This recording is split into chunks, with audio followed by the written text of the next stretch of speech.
Et si je vous disais qu'il existe un moment où l'âme cesse simplement de revenir, qu'il existe une ligne invisible, une fois franchie, qui signifie que vous n'aurez plus jamais besoin de vous réincarner. Raymond Moody a passé 50 ans à étudier ce qui se passe après la mort, et ce qu'il a découvert sur la fin du cycle des âmes va à l'encontre de tout ce que vous avez entendu sur la réincarnation. La plupart des gens croient que nous nous réincarnons infiniment, que c'est un processus sans fin. Mais, et si je vous disais qu'il existe un but spécifique pour chaque vie, et que lorsque ce but est atteint, l'âme s'élève vers quelque chose de complètement différent? Avant de continuer, je dois vous mettre en garde sur quelque chose. Ce que je vais révéler dans les prochaines minutes pourrait changer complètement votre perception de la raison pour laquelle vous êtes ici. Si vous sentez que cette vie est différente des autres, qu'il y a quelque chose que vous devez accomplir, soyez très attentifs, parce que les signes d'une dernière vie sont plus subtils que vous ne l'imaginez. Raymond Moody, dans son livre Coming Back, a enquêté sur des centaines de cas de régression dans des vies antérieures, et quelque chose d'étrange a commencé à apparaître dans les récits. Certains patients, sous hypnose profonde, ne parvenaient pas à accéder aux vies futures. Lorsqu'on leur demandait ce qui venait après cette vie, ils ne décrivaient que de la lumière, uniquement de l'expansion, comme si le cycle était terminé. Cela a profondément intrigué Moody. Pourquoi certaines âmes avaient-elles des dizaines de vies antérieures à explorer, tandis que d'autres semblaient être à la fin d'un voyage beaucoup plus long? La réponse est venue d'une source inattendue. Michael Newton, un hypnothérapeute qui travaillait indépendamment de Moody, a développé une technique pour accéder à ce qu'il appelait la vie entre les vies, l'espace où l'âme existe entre les incarnations. Et ce qu'il a découvert confirme exactement ce que Moody soupçonnait. Selon Newton, dans son livre Journey of Souls, qui s'est vendu à plus de 750 000 exemplaires, les âmes ne se réincarnent pas aléatoirement. Il existe une hiérarchie, une structure, et plus important encore, il existe un point de graduation. Newton a identifié que les âmes émanent différentes couleurs de lumière, en fonction de leur niveau de développement. Les âmes débutantes irradient des tons clairs, presque blancs. Au fur et à mesure qu'elles évoluent, elles passent par le rouge, le jaune, le vert, jusqu'à atteindre le bleu profond et le violet. Et lorsqu'elles atteignent le violet, quelque chose d'extraordinaire se produit. Mais calmez-vous, avant d'expliquer ce qui se passe au niveau final. Je dois vous montrer comment fonctionne ce processus d'évolution, parce que comprendre cela va changer complètement la façon dont vous voyez votre propre voyage. La plupart des traditions spirituelles parlent de la réincarnation comme d'un cycle infini de souffrance. Le bouddhisme l'appelle samsara. L'hindouisme parle du cycle de la naissance et de la mort. Mais Moody et Newton ont tous deux découvert quelque chose que ces traditions anciennes savaient déjà, mais qui a été oublié ou mal interprété au fil des siècles. Le cycle n'est pas une prison, c'est une école. Et toute école a une remise de diplôme, selon les recherches de Newton, basées sur des milliers de séances d'hypnose régressive.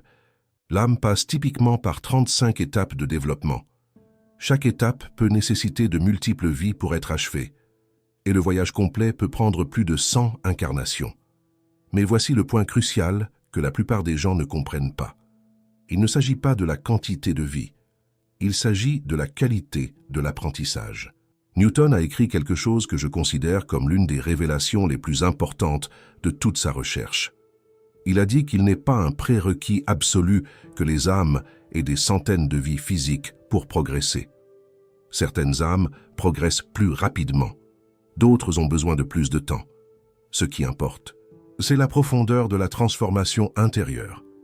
Et c'est ici que la recherche de Bruce Greyson, professeur émérite de psychiatrie à l'Université de Virginie, ajoute une couche fascinante. Greyson a étudié les expériences de mort imminente pendant des décennies et a développé l'échelle de Greyson pour mesurer l'intensité de ces expériences. Et il a remarqué un schéma perturbant. Les personnes qui ont vécu des expériences de mort imminente reviennent souvent avec une certitude absolue que c'est leur dernière vie. Pas un espoir, pas une croyance, une certitude viscérale qu'ils ne peuvent pas expliquer rationnellement. Grayson a documenté que beaucoup de ces expérimentateurs rapportent avoir reçu des informations pendant l'expérience, des informations sur le but de leur vie, sur ce qu'ils devaient encore accomplir, et certains ont rapporté avoir été informés que, en accomplissant cette mission, ils n'auraient dit pas besoin de revenir. Cela soulève une question profonde. Comment l'âme sait-elle quand elle a terminé? La réponse, selon les recherches combinées de Moody, Newton et Grayson, implique ce que Newton a appelé la revue de vie étendue. Lorsque nous sommes dans l'espace entre les vies, nous avons accès à une perspective beaucoup plus large. Nous pouvons voir non seulement cette vie, mais toutes nos incarnations antérieures. Et plus important encore, nous pouvons voir les schémas. Imaginez que chaque vie est comme un chapitre d'un livre très long. Pendant que nous vivons un chapitre, nous ne pouvons voir que cette histoire spécifique, mais dans l'espace entre les vies, nous pouvons voir le livre entier. Nous pouvons voir comment chaque chapitre se connecte, quelles leçons ont été apprises, quelles doivent encore être maîtrisées. Et il existe un moment où l'âme réalise que le livre est complet. Mais que signifie exactement accomplir le cycle?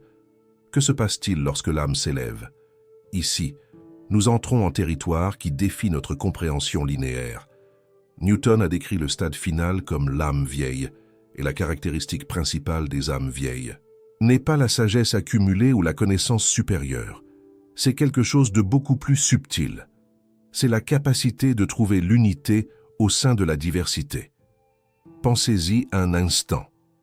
La plupart d'entre nous passent toute leur vie à essayer d'être spéciaux, à essayer de se démarquer, à essayer de prouver leur valeur. Mais les âmes vieilles opèrent à partir d'un endroit complètement différent.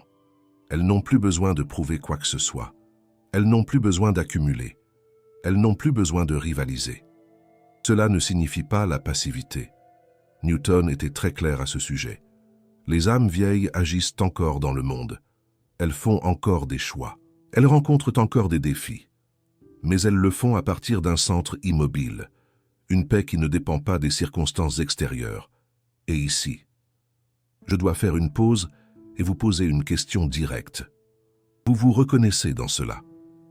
Parce que les signes d'une dernière vie sont très spécifiques.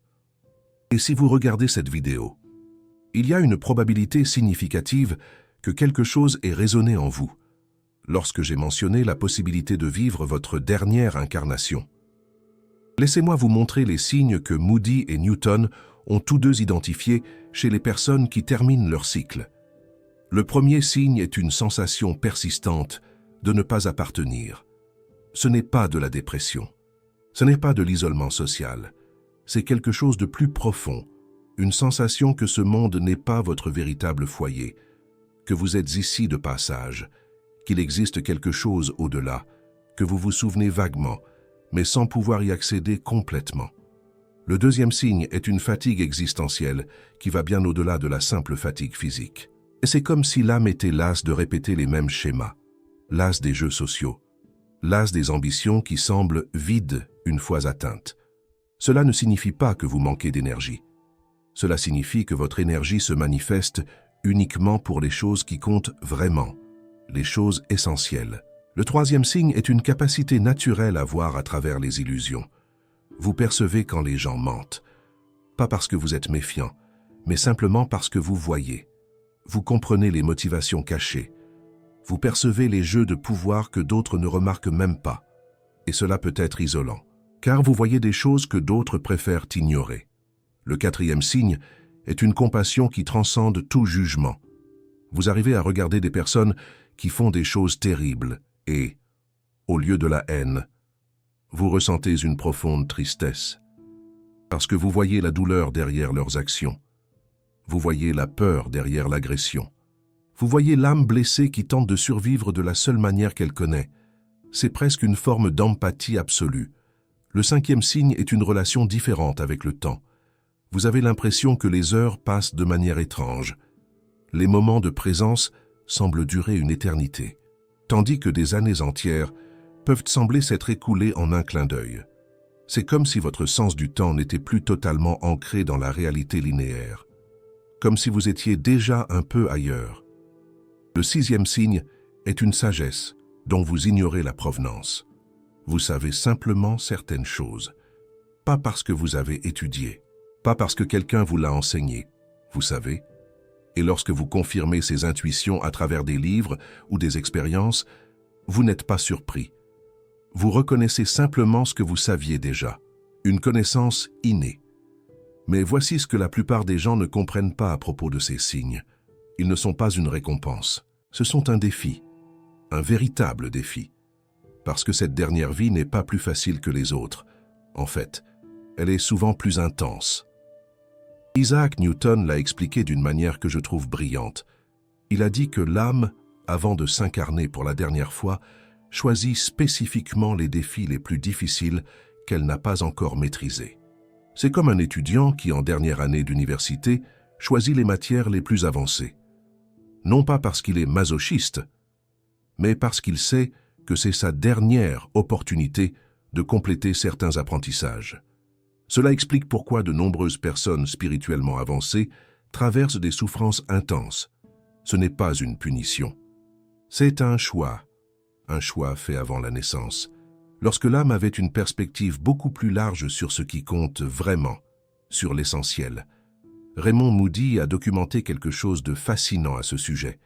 Dans ses recherches sur les expériences de mort imminente, il a remarqué que les personnes qui reviennent décrivent souvent avoir eu un choix. Qu'un choix quant à savoir s'il fallait revenir ou non dans leur corps physique. Et voici le détail crucial. Certaines de ces personnes ont rapporté qu'on leur avait dit que, si elles revenaient, ce serait pour la dernière fois, qu'elles avaient accompli leur contrat karmique et que c'était une incarnation de finalisation. C'était le moment ultime. Mais que se passe-t-il lorsque l'âme franchit enfin cette ligne? Qu'y a-t-il au-delà du cycle des réincarnations, au-delà de la roue du samsara? C'est peut-être la question la plus difficile à répondre, car nous essayons de décrire quelque chose qui transcende notre expérience humaine. Mais Isaac Newton, comme Raymond Moody, ont recueilli des témoignages qui nous en donnent un aperçu. Une lumière. Newton a décrit ce qui se passe comme une fusion progressive avec des consciences supérieures. Ce n'est pas une dissolution du soi, c'est une expansion. Comme une goutte d'eau qui rejoint l'océan tout en conservant son essence individuelle. Vous ne cessez pas d'exister. Vous faites partie de quelque chose d'infiniment plus grand, tout en conservant votre perspective unique. Le philosophe bouddhiste Matthieu Ricard a spéculé à ce sujet en relation avec les expériences de mort imminente. Il a suggéré que la rencontre avec la lumière que tant de personnes décrivent est en réalité une rencontre avec des niveaux de conscience supérieurs, et que la raison pour laquelle la plupart des gens reviennent est qu'ils n'ont pas encore développé la capacité de supporter cette intensité de présence. Une présence absolue. Cela s'aligne parfaitement avec ce que Newton a découvert. Les âmes qui ont encore besoin de se réincarner décrivent souvent la lumière comme quelque chose d'accablant, quelque chose qu'elles ne peuvent pas supporter longtemps. Mais les âmes plus évoluées décrivent la même lumière comme leur foyer, comme quelque chose de familier, comme un retour à ce qu'elles ont toujours été. Il existe un passage dans les recherches de Moody qui m'a toujours impressionné. Il a documenté plusieurs cas où des personnes, lors d'expériences de mort imminente, ont rencontré ce qu'elles décrivaient comme des êtres de lumière. Et ces êtres ont communiqué quelque chose de cohérent à travers différentes cultures et religions. Un message universel. Vous vous souvenez quand j'ai mentionné au début que certaines âmes sous hypnose ne pouvaient pas voir de vie future? Cela se connecte directement avec ce que ces êtres de lumière ont communiqué, parce que les âmes qui sont à la fin du cycle reçoivent un message différent de celles qui ont encore de nombreux voyages devant elles. Le message était celui-ci. Vous êtes ici pour apprendre à aimer, et lorsque cet apprentissage sera terminé, vous rentrerez à la maison. Cela semble trop simple, presque décevant dans sa simplicité. Mais quand on creuse plus profondément, on réalise la profondeur de cet enseignement, une profondeur insondable. Aimer ne signifie pas seulement des sentiments chaleureux. Cela signifie voir la réalité telle qu'elle est, sans distorsion de l'ego. Cela signifie agir à partir de la compassion, même quand c'est difficile. Cela signifie pardonner, non pas parce que c'est une vertu, mais parce que vous comprenez sincèrement que tout le monde fait de son mieux en fonction de son niveau de conscience. C'est une acceptation radicale, et cela prend du temps, de nombreuses vies, dans la plupart des cas. Mais il existe quelque chose qui peut accélérer ce processus, quelque chose que les traditions spirituelles anciennes et les recherches modernes convergent à reconnaître. La conscience. Pas la conscience au sens d'être éveillé par rapport à dormir. La conscience au sens de la présence, de l'attention, d'observer ses propres schémas en temps réel, de remarquer quand l'ego réagit, de choisir des réponses au lieu de réagir automatiquement. C'est l'ART de l'observation, chaque moment de véritable conscience. Selon Newton, compte comme des années d'évolution inconsciente. Parce que lorsque nous sommes conscients, nous ne faisons pas que vivre l'expérience, nous l'intégrons. Nous apprenons en temps réel au lieu de devoir répéter la leçon dans des vies futures. C'est un processus d'intégration constant, et c'est là que l'information devient pratique. Parce que si vous regardez ceci, il est fort probable que vous soyez à un stade avancé d'évolution. Pas parce que regarder des vidéos spirituelles est un signe d'évolution, mais parce que la curiosité même pour ces sujets indique quelque chose, une appel intérieur. Les jeunes âmes s'intéressent rarement aux questions de signification ultime. Elles sont trop occupées à conquérir, à accumuler, à prouver leur valeur dans le monde matériel. Et il n'y a rien de mal à cela. C'est exactement là où elles doivent être pour leur niveau de développement. C'est leur chemin. Mais si vous ressentez une attraction magnétique, pour comprendre ce qui existe au-delà du visible, si vous avez passé des nuits entières à réfléchir sur le but de la vie, si vous avez déjà vécu des moments de perception élargie, où tout semblait prendre un sens profond, ce sont des signes, des signes. Je ne dis pas que vous vivez votre dernière vie. Personne ne peut l'affirmer avec certitude, excepté vous-même, et encore, seulement dans des moments de clarté profonde.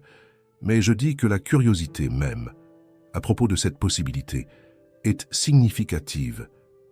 Laissez-moi partager quelque chose que Grayson a documenté dans ses recherches à l'Université de Virginie. Il a noté que les personnes ayant vécu des expériences de mort imminente perdent fréquemment la peur de la mort, pas graduellement, instantanément, et, avec elle, elles perdent également la peur de vivre pleinement, parce que ces deux peurs sont connectées. La peur de la mort est en réalité la peur de ne pas avoir vécu, la peur d'arriver à la fin, et de réaliser que nous avons gaspillé notre opportunité. Et quand cette peur disparaît, une liberté émerge, une liberté que peu de personnes expérimentent. Selon Grayson, ces personnes deviennent plus présentes, plus compassives, plus disposées à prendre des risques significatifs, plus capables d'aimer, sans la peur de la perte, et paradoxalement, plus détachées des résultats. Cela s'aligne parfaitement avec ce que Newton a décrit comme caractéristique des âmes anciennes. Elles vivent avec une intensité tranquille, elles participent pleinement à la vie, sans s'y perdre. Elles aiment profondément, sans s'attacher destructivement.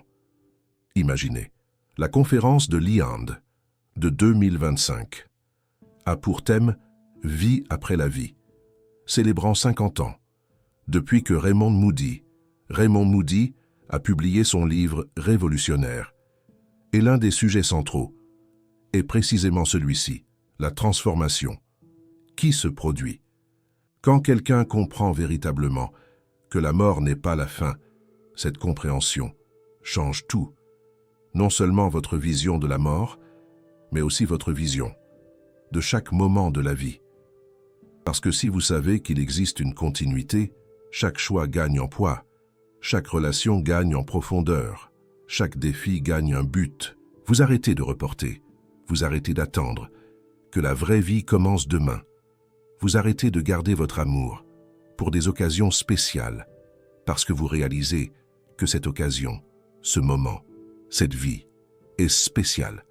Et si c'était votre dernière? Pensez-y un instant. Si c'était réellement votre dernière incarnation, comment aimeriez-vous la vivre? Cette question n'est pas rhétorique, elle est pratique. Parce que, indépendamment du fait que ce soit votre dernière vie ou non, vivre comme si c'était le cas peut transformer complètement votre expérience. Newton a découvert quelque chose de curieux dans ses recherches. Les âmes qui sont dans leurs dernières étapes d'évolution choisissent fréquemment des vies simples. Elles ne recherchent pas la famine, elles n'accumulent pas de richesses, elles ne laissent pas d'héritage visible. Au lieu de cela, elles se concentrent sur la présence, sur la qualité de la connexion, sur la profondeur, plutôt que sur l'amplitude. Cela défie complètement notre culture, qui valorise les réalisations externes, qui mesure le succès en termes de pouvoir, d'argent et de reconnaissance. Mais cela prend tout son sens quand vous comprenez la perspective de l'âme. Pour revenir à ce que Newton a décrit sur les niveaux d'évolution, les âmes au stade violet choisissent fréquemment des incarnations comme professeurs, guérisseurs, artistes ou simplement des personnes qui touchent des vies de manière subtile. Elles n'ont pas besoin de plateformes énormes, elles n'ont pas besoin de reconnaissance publique. Une conversation au moment juste peut être aussi transformatrice qu'un livre qui vend des millions pour une âme qui a déjà vécu des dizaines ou des centaines de vies, qui a déjà été roi et mendiant, qui a déjà expérimenté tous les extrêmes de la condition humaine. Que reste-t-il à conquérir? Le seul territoire inexploré est la profondeur, la capacité d'être complètement présent, d'aimer sans réserve, de servir sans attendre de retour. Les recherches de l'Université de Virginie, où Grayson a travaillé pendant des décennies, ont documenté des cas fascinants d'enfants qui semblent porter des souvenirs de vies passées. Certains de ces cas montrent des schémas intrigants, des enfants qui démontrent une maturité inexplicable, qui posent des questions sur la mort, sans peur, qui semblent être arrivés, en sachant déjà certaines choses qu'il faudrait des décennies pour apprendre. Ian Stevenson, collègue de Grayson, a étudié plus de 2600 cas d'enfants avec des souvenirs de vie passée, et il a noté que certains de ces enfants semblaient avoir une urgence étrange, comme s'ils savaient qu'ils avaient une mission spécifique à accomplir, comme si cette vie était différente des autres, d'une manière fondamentale. Je sais que vous qui regardez jusqu'ici, vous n'êtes pas comme la plupart des gens. Vous cherchez quelque chose de plus profond, et c'est pourquoi je veux vous inviter à faire partie de quelque chose de plus grand. Quand vous cliquez sur le Super Thanks, vous ne faites pas qu'aider cette chaîne, vous soutenez la diffusion de connaissances que la plupart des chaînes ignorent, des connaissances qui peuvent véritablement transformer des VIS. Vous devenez partie d'une communauté de chercheurs. Ce n'est pas une question d'argent, c'est une question de positionnement. Il s'agit de dire, par vos actions, que ce type de contenu importe. Maintenant, revenons à ce qui compte vraiment ici. Si vous êtes arrivé jusqu'à ce point de la vidéo, probablement quelque chose a résonné profondément en vous. Et je veux vous laisser avec une réflexion pratique. Les chercheurs qui ont étudié l'évolution de l'âme s'accordent sur un point crucial. Peu importe à quel stade vous en êtes, ce qui importe, c'est comment vous vivez ce moment, ce choix, cette respiration. Parce que chaque moment de présence génuine, chaque acte d'amour inconditionnel, chaque instance de pardon véritable, accélère exponentiellement votre évolution, pas dans des vies futures.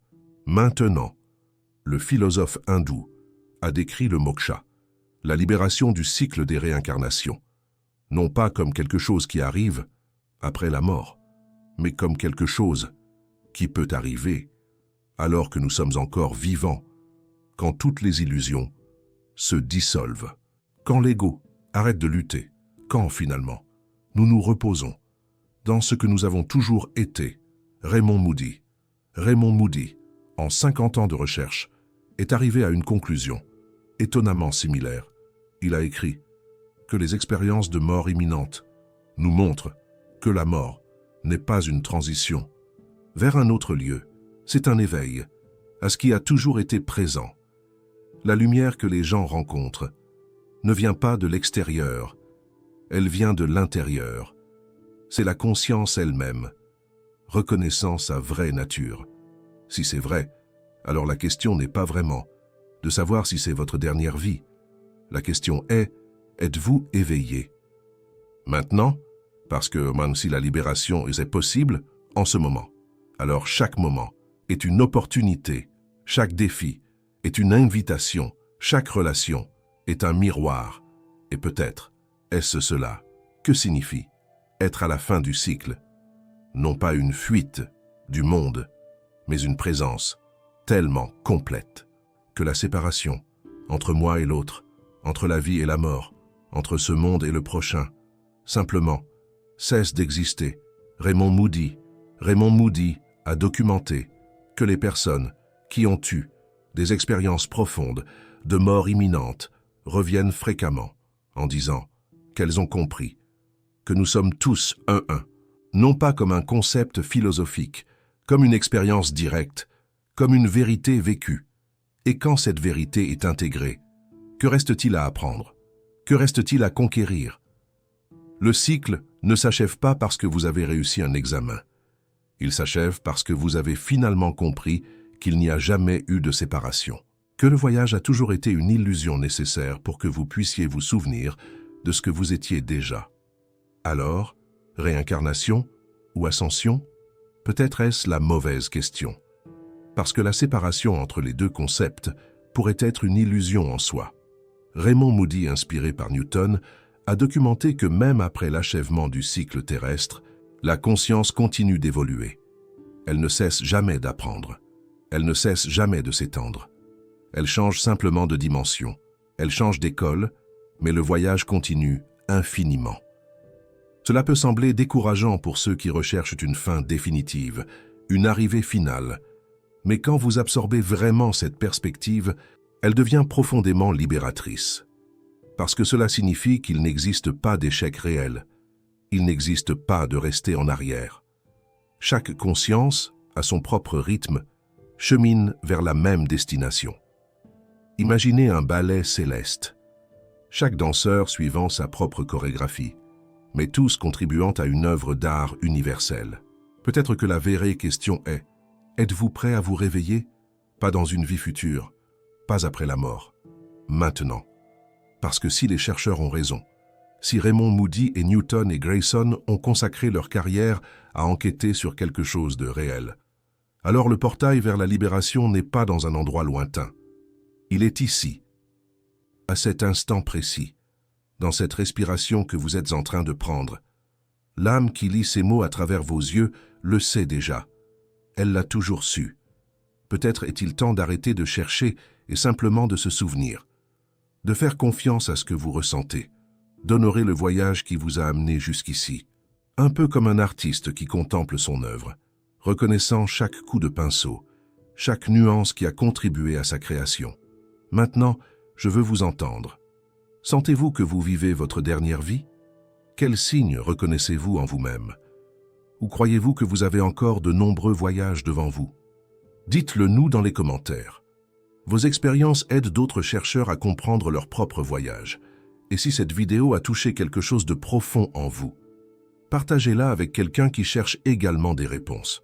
Parce que parfois, une seule information au moment opportun peut changer le cours d'une vie entière. Un peu comme une mélodie qui résonne en nous et qui transforme notre perception du monde. À la prochaine vidéo. Prenez soin de votre âme. Que la lumière de votre âme illumine votre chemin.